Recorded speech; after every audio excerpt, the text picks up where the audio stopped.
This short video is going to describe how we know God.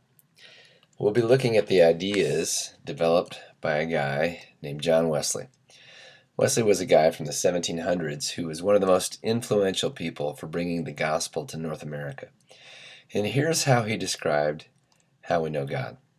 And the way I remember it's through the acronym REST, which stands for Reason, Experience, Scripture, and Tradition. And let's unpack these by starting with reason. We can know God through the ability to think about the world around us. So when we see a sunrise or a mountain range or the intricacies of a flower, or we think about concepts like math, we say things like, how did that get here? Or who made this? There must be some kind of intelligence behind all of this. So through reason, we can start to detect that there really may be a being like God out there. We call this general revelation.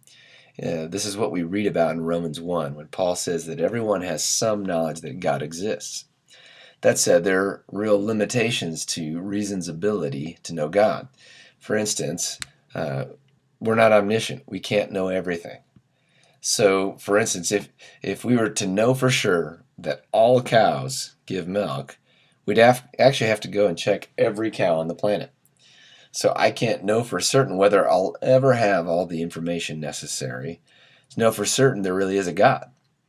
Also, we're limited by this knowledge because it's non-specific. We can know through reason that God might exist, but we don't know which God he is or all that much about what he's like. So let's look at the next way of knowing, which is experience. Experience refers to those moments or encounters we have when we don't know why, but we know there's something out there. We say things like, I just know. Maybe we had an experience we can't explain. Maybe we narrowly avoided a car accident or some kind of coincidence that just can't be a coincidence. And so we call this kind of knowledge intuitive knowledge. For example, it's amazing that you can kind of tell what's going on with a person just by being around them, can't you?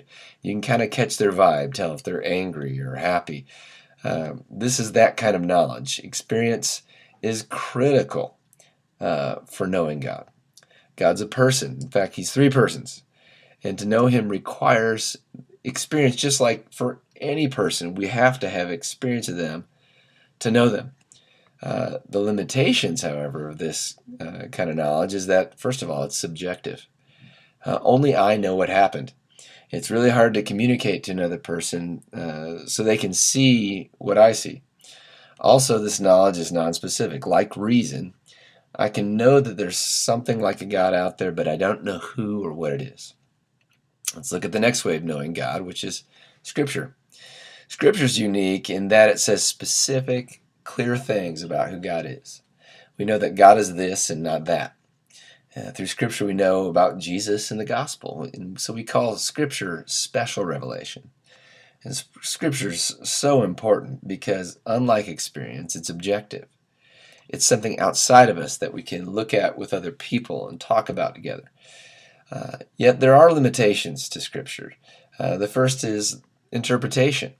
Whose interpretation of Scripture is correct if mine's different than yours? Another thing is that it can be impersonal. It's possible to know information about God but not really know God. Just like it's possible to know information about any person but not really know that person. We need more than information to really know them. So let's look at the last way of knowing God, which is tradition. The easiest way to define tradition is it's other people. And not just other people who might be my friends, but it's other people's knowledge and experience of God over the last 2,000 years of history since Jesus came to earth. Tradition, the witness of other Christians throughout the centuries, helps us to, for instance, interpret the Scriptures wisely and accurately. But that said, like the other ways of knowing God, tradition has its limits. For instance, sometimes our particular group can get so interested in whatever our special concerns are that we get off of the gospel center. And at its worst, that could devolve even to something like a cult. You have to have other ways of knowing God, and in particular Scripture, for tradition to stay healthy. So, in summary, these are the four ways that we know God, according to John Wesley. They're reason, experience, Scripture, and tradition. And we need them all in order to know God.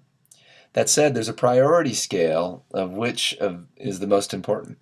Wesley would say that Scripture is the most important, followed by tradition, then reason, and then experience. And in general, you can tell what faith tradition you're in based on how these are prioritized. For instance, in the Roman Catholic and Eastern Orthodox churches, you'll see that Scripture and tradition are put on par with each other because, in their mind, it was the church that wrote the Scripture.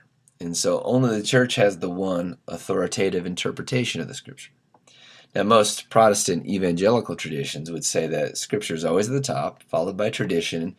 Like Wesley, it seems that evangelicals generally would see reason as more important than experience, while Pentecostal charismatics would likely maybe put experience above reason. Any way you look at it, it's clear that all four of these ways of knowing God must work to get together if we're to know God as He really is. And so there we have Wesley's 4 ways of knowing God.